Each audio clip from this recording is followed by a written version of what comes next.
ask a question. Can you complete what Jesus said to do? Can you keep the commandments of Jesus today? I'd really like to see you do it. It's almost impossible. Almost impossible? What is almost impossible for this false teacher? To keep the 2 commandments of Jesus Christ is not almost impossible, but very possible. Jesus said, "You shall love the Lord your God with all your heart, and with all your soul, and with all your mind." This is the first and great commandment. And the second is like unto it, "You shall love your neighbor as yourself." On these 2 commandments hang all the law and the prophets. Are these 2 commandments almost impossible for this false teacher? Can you keep the commandments of Jesus today? I'd really like to see you do it. It's almost impossible. Jesus said, "If you love me, keep my commandments." It's almost impossible. Almost impossible? What is almost impossible for this false teacher, is very possible, for me, and for all true Christians like me. To love the truth, with all your heart, soul, and mind, and to love your neighbor as yourself, is very possible. On these 2 commandments hang all the law and the prophets. Jesus said, "If you love me, keep my commandments.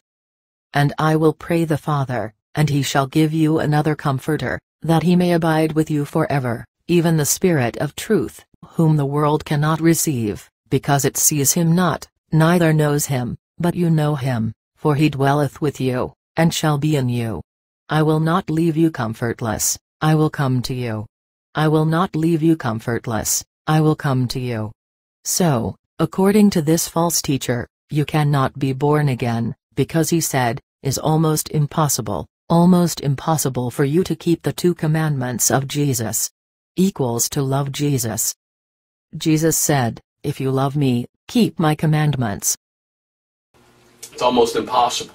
Why is love almost impossible to this false teacher? Here is what is the meaning of, to love God, and your neighbor as yourself. Are these 2 commandments almost impossible for this false teacher?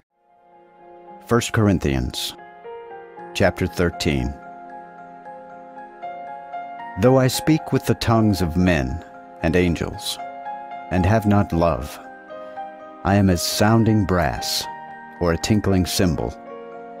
And though I had the gift of prophecy, and knew all secrets and all knowledge, yea, if I had all faith, so that I could remove mountains, and had not love, I were nothing.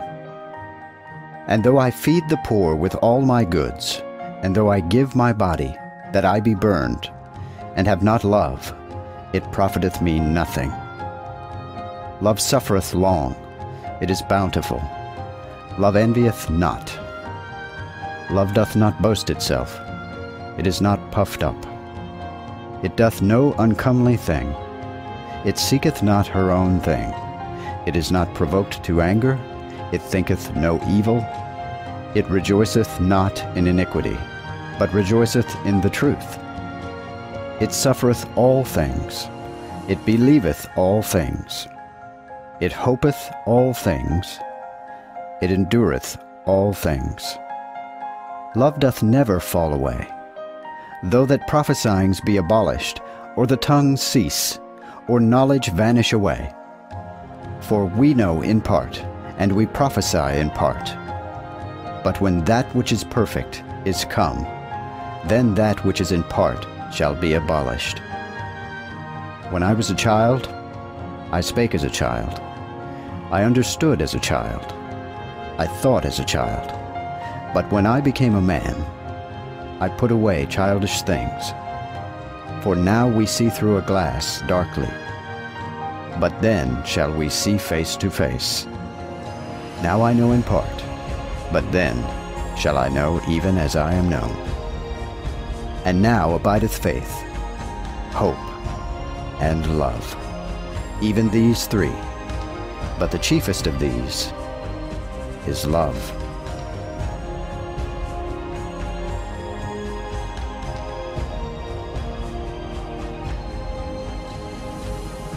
I'm going to tell you about the greatest commandment. Love God with all your heart, with all your soul, and with all your mind. Love your neighbor as yourself. It's almost impossible. So don't forget, love your neighbor as yourself. Bye. It's almost impossible.